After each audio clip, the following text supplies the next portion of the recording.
নাও দেখো দেখো কি করবা। জল আনে দেবো এটাতে? হ্যাঁ জল আনো আর জল দিয়ে রান্না করব, যাও না।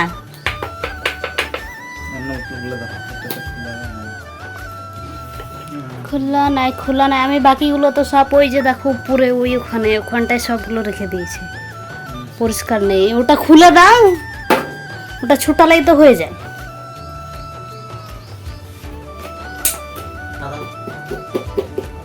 এটা নাও, এই যে টাকা নাও, ওর হাতে এই যে টাকা দিলাম, যাও দোকানে যাও।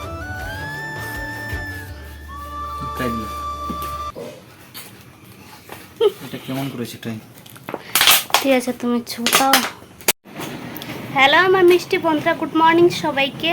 আমি মল্লিকা, মালদা জেলার ছোট্ট একটি গ্রাম থেকে বিজে মল্লিকা ব্লগে তোমাদেরকে অনেক অনেক স্বাগত জানাই। সকাল হয়েছে অনেক আগে, বাড়ির সমস্ত কাজ কমপ্লিট করে নিলাম। ওই মানে যত বাসি কাজ ছিল সবটা সেরে নিয়ে এখন করতে হবে রান্নাবান্নার কাজ। তো বাড়িতে তেল নেই, সেটাই বর্মশাইকে সকালে দিলাম যে যাও আগে দোকানে তেল নিয়ে আসো। তো আমি একটু আবদার করে বসলাম যে আমার ম্যাগি খেতে ইচ্ছে করছে, একটু নিয়ে আসো। সে কিনা আমার থেকে টাকা চাইছে, ভাবতে পারছো, সে হচ্ছে বাড়ির কর্তা কিন্তু টাকা চাইছে আমার থেকে। এই দেখো, তো চলো, সে না হয় নাইবা আনলো। চলো এখন ভাত বসায় আগে তাড়াতাড়ি করে, কারণ অনেকটা বেলা হয়ে গেছে। চলো দেখতে থাকো আজকের ভিডিওটি শেষ পর্যন্ত। আটাটা ঝাড় দেওয়ার পর আর ধোয়া হয়ে ওঠেনি, সেটাই ধোয়ার জন্য বাইরের দিকে গিয়েছি। আর আমি ভাবলাম বড় হয়তো কোনো দরকারে আমার কাছে এসেছে, আর এই দিকে যে ক্যামেরা অন করে একজন বসে আছে আমি সেটা বুঝতেই পারিনি। সকাল থেকে যেন প্রেমের বন্যা বইছে, দেখতেই পাচ্ছ এমন কাণ্ডকানা করছে, তাই ঝাঁটা হাতে তাড়া করলাম তাকে। তারপরে এই দিকে যখন আবার হাড়ি ধুতে গেছি তখন বারবার করে বারণ করছি, না আমি ঘুরবো না, মাথা ঘুরছে, শুনে কে কার কথা। দুজন মিলে এক হয়ে এত যা দুষ্টু বুদ্ধি আর এত কাণ্ড করছে কি আর বলার, সাথে আমাকে নিয়ে নিয়েছে। দেখতেই পাচ্ছ আমি তো হেসে পাগল এদের কাণ্ড কারখানা দেখ। আর বলো না, সকালবেলা যখন ঝাঁটাটা ধোয়ার জন্য বাইরের দিকে গেছি তখনকার এক চোট ঘুরিয়ে নিয়েছে। তারপর দেখো যখন হাঁড়ি ধোয়ার জন্য গেছি তখন আবার এদের দুষ্টুমি শুরু হয়েছে। আসলে পাশে ওই পুচকু দেওয়ারটা ছিল, সে হচ্ছে ক্যামেরাম্যান আর এই হচ্ছে ঘোরানোর লোক। আর আমার না একটু ঘুরলে মাথাটা একটু বনবন করে ঘুরে ওঠে, তো সেই কারণে দেখো মাথার মধ্যে একটু কিস করে দিচ্ছিল। তাদের দুষ্টুমি শেষ হয়ে যাওয়াতে ওরা দোকানে বেরিয়ে পড়লো বাজার করার জন্য, যেহেতু তেল ছিল না বাড়িতে। আর সেই কারণে কিন্তু দোকানটা যাওয়া। আসলে ভাত বসানোর জন্য চালটা নিতে গিয়ে দেখি চাল শেষ হয়ে গেছে। আসলে এই বস্তাতে যতটা চাল থাকে না, এই ড্রামের মধ্যে সবটা কিন্তু আটে না, তো যতটুকু আটে ততটা ঢেলে রেখে দিয়েছিলাম, বাকিটা বস্তার মধ্যেই ছিল। তো এখন যখন শেষ হয়ে গেছে তখন বস্তা থেকে আবার সেটাকে ড্রামের মধ্যে মানে বালতিটার মধ্যে ঢেলে নিলাম আর কি। ঢেলে নিয়ে ঢাকনগুলো ভালো করে পরিষ্কার করে নিলাম আর বস্তাটা সমস্ত কিছু গুছিয়ে রেখে দিলাম। আর চালটাও কিন্তু বের করে নিয়ে নিলাম যতটুকু প্রয়োজন ততটা। পরে এই দিকে চালটা ভালো করে ধুয়ে নিলাম, ধুয়ে নিয়ে জল দিয়ে একেবারে ভাতটাও বসিয়ে দিলাম সাথে সাথেই। আর যেহেতু জায়গাটা একটু নোংরা হয়ে গেছিলো সেই কারণে একটু ঝাড় দিয়ে নিলাম। আর এই রান্নাঘরটা যে আমার রান্না করতে গিয়ে কতবার যে আমি ঝাড় দিই সেটা আর কি বলার তোমাদেরকে কখনো দেখানো হয়নি যে চাল ধোয়া জলটা আমি ঠিক কি কাজে লাগাই। তো সেটা নিয়ে চলে আসলাম বাইরের দিকে। আর যত গাছ আমি লাগিয়েছি সেগুলোকে চলো তোমাদের এক এক করে দেখাই। এলোভেরা গাছটাও না বেশ ভালো হয়েছে আর কেবল পাতা দিয়েছে। আর এইদিকে যে ডালটা লাগিয়েছিলাম কি ফুলের গাছ আমি ঠিক নামগুলো তো জানি না। আর এই জায়গাতে যে লেবু গাছগুলো ছিল সেগুলো দেখো বেশ অনেকটাই বড় হয়েছে, তার সাথে দুটো ফুলের গাছ লাগিয়েছিলাম বীজগুলো, সেটাও কিন্তু বেশ ভালোই হয়েছে।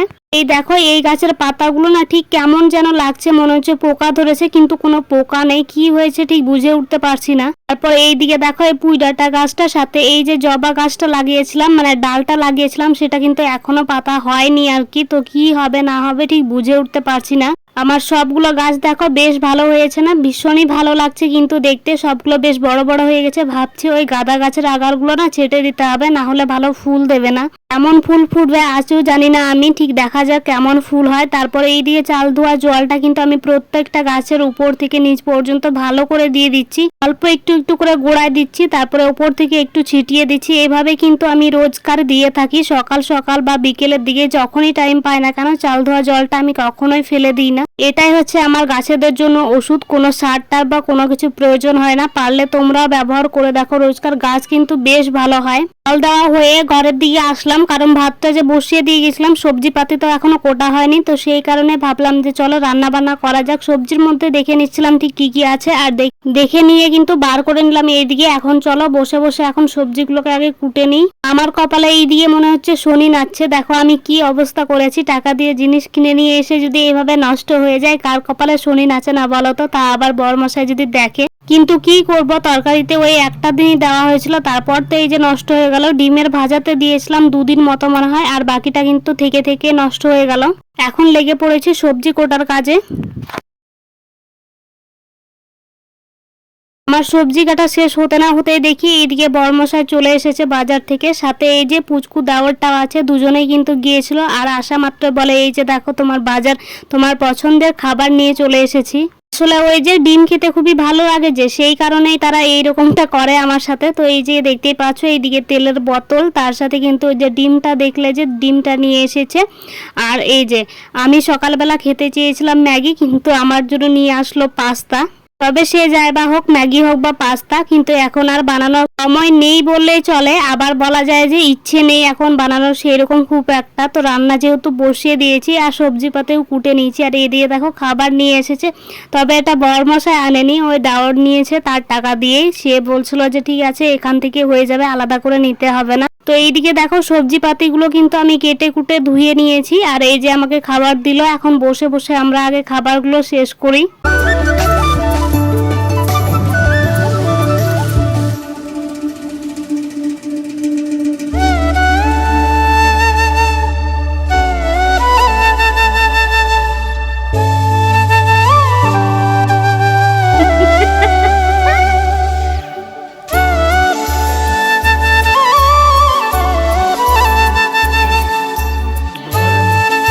টাকা না থাকলেও যে এইরকম সুখী হওয়া যায় সেটা হয়তো বা বিয়ে না হলে কখনো জানতে পারতাম না। হ্যাঁ, টাকার অভাব অবশ্যই আছে জীবনে, যে অন্য কোনো কিছু করতে চাইলে সহজে কিছু করে উঠতে পারি না, একটু সময় লাগে। জিনিস কিনতে গেলে, কোনো কিছু করতে গেলে অনেকবার ভেবে চিন্তে করতে হয়। কিন্তু এমন একটা জীবন সঙ্গী যদি পাশে থাকে তাহলে কোনো কিছুই আর কষ্ট থাকে না, বা অভাবটাও আর অভাবের মতো মনে হয় না। সবটাই কিন্তু সে নিজের মতো করে সামলে নেয় এবং আমাকে সেটা বুঝিয়েও দেয়। কিভাবে বলবো কি বলবো আমি নিজে ঠিক বুঝে উঠতে পারছি না, যে তোমাদের আমি বোঝাতে পারছি কি পারছি না ঠিক মতো, সেটা অবশ্যই তোমরা কমেন্ট করে আমাকে জানাবে। তবে এইটুকু বলতে পারি যে হ্যাঁ, অনেক কিছুর অভাব থাকা সত্ত্বেও কিন্তু আমরা অনেকটা ভালো আছি।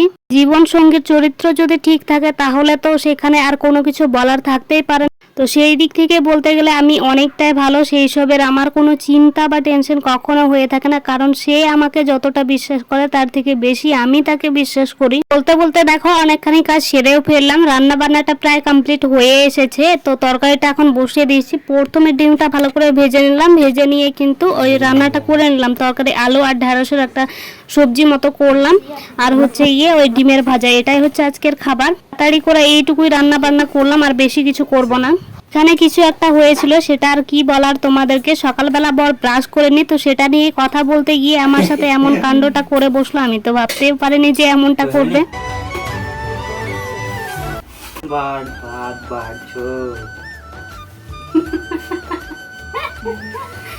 কি বলছো নিজের? ঠিক আছে গোপাল ভাই, গোপাল ভাই, ও গিন্নি তাড়াতাড়ি ভাত বাড়ো। বাড়ছি শুধু খাই খাই খাই খাই করে। তাড়াতাড়ি ভাত বাটো। লাগে না না, যাও ওখানে ওই দরজার ওখানে গিয়ে পিছাও, যাও আমি নিয়ে যাচ্ছি। সকাল থেকে ওনার কথা একটু বেশি নাকি প্রেম পাচ্ছে আজকে সকাল থেকে। তো দেখতেই পাচ্ছ এমন কীর্তিকাণ্ডগুলো করে বেড়াচ্ছে, যেটা আমাদের রোজকার দিন হয়ে থাকে। আর তোমরাও যদি এমন দুষ্টু মিষ্টি ব্লগ ভিডিওগুলো পছন্দ করো তাহলে অবশ্যই কমেন্ট করে জানাবে, তোমাদের জন্য অবশ্যই নিয়ে আসবো। কি হয় না হয় আমাকে মারতে যে তার কতটা ভালো লাগে কি আর বলার। তো কান মুলে দেওয়া বা একটু পটাশ করে মেরে দেওয়া এসব তার ভীষণ ভালো লাগে। এই যে দুজনের জন্য ভাত বেড়ে নিলাম। ও মা, ভীষণ গরম। তো চলো ভাত নিয়ে যাই, আগে দিয়ে আসি। তবে হ্যাঁ, আমার ব্যথা পাবার মতো কোনো কিছুই তেমন করে না। তারপরে এইদিকে দেখো খাবার নিয়ে আমরা কিন্তু দুজনে বসে পড়েছি, আর বরের স্নান হয়ে গেছে যেহেতু সে বেরোবে, তো সেই কারণে। আর সে বেরিয়েছিল হচ্ছে গিয়ে, তোমাদেরকে বলে দিই যে সে খেলতে গিয়েছিল, যেটা ও খুব পছন্দ করে। এই যে খাবার নিয়ে বসে পড়লাম, দেখতে পেলে এই যে নিয়ে নিয়েছি খাবার। তো চলো এখন খাওয়া শুরু করতে হবে, খিদেও পেয়ে গেছে। আর বর এখন বেরোবে, আজকে কাজে বেরোবে না, অন্য একটা জায়গায় যাবে, সেটা আমি তোমাদেরকে পরে না হয় জানাবো। তো আমরা এখন খেয়ে নিই তাড়াতাড়ি করে, নয়তো যেতে ওর দেরি হয়ে যাবে। তো তো চলো আজকে আর ঘরের মধ্যে খাচ্ছি না, আজকে ভেতরের বারান্দার দিকে দরজার এখানে খাচ্ছি, কারণ এখানটায় ভীষণ ভালো হাওয়া দিচ্ছে। তো সেই কারণে ভীষণ প্রচণ্ড গরম পড়েছে, আর আজকে রৌদ্রটাও ভীষণ উঠেছে, তো সেই কারণে আমি এদিকে কথা বলছি আর ওই দেখো। তো চলো খেয়ে নিই। তারপরে এইদিকে দেখো আজকের ওয়েদারটা ঠিক কী রকম, বেশ হাওয়া দিচ্ছে আর তার সাথে রৌদ্রও পড়েছে। আর আমি বাইরেরটা না লেপে মুছে নিলাম, মানে স্নান করে এসে লেপা মোছাটা সেরে ফেললাম। কালকে যেহেতু রবিবার, তো সেই কারণে কিন্তু আজকে আংনাটা লেপে দিলাম। কালকে হচ্ছে গিয়ে শুধু গোবর মাটি দিয়ে হচ্ছে বারান্দা ঘরগুলো লেপা মোছা করবো, তাহলে কমপ্লিট। আর দেখো কতটা সুন্দর লাগছে আকাশটা, তাই না? হয়তো বা কেউ জিজ্ঞেস করতে পারো যে কি খেলতে গিয়েছে, সে হচ্ছে গিয়ে বল খেলতে গিয়েছে, যেটা তার ভীষণই পছন্দের একটা খেলা, কিন্তু সময়ের অভাবে কাজের ব্যস্ততায় আর সেরকম হয়ে ওঠে না এখন। চলো তাহলে এখন স্নানটা আমি সেরে নিয়েছি, এখন রেস্ট নেবার পালা। ভিডিওটি আমি এই পর্যন্ত রাখছি, ভালো লাগলে একটি লাইক করে চ্যানেলটিকে সাবস্ক্রাইব করে দিও। দেখা হচ্ছে নেক্সট ভিডিওতে। আর আমাদের এই দুষ্টু মিষ্টি ব্লগ কেমন লাগলো অবশ্যই কমেন্ট করে জানাবে তোমরা। চ্যানেলটি সাবস্ক্রাইব করতে ভুলে যেও না। ভালো থেকো সবাই, দেখা হচ্ছে নেক্সট ভিডিওতে।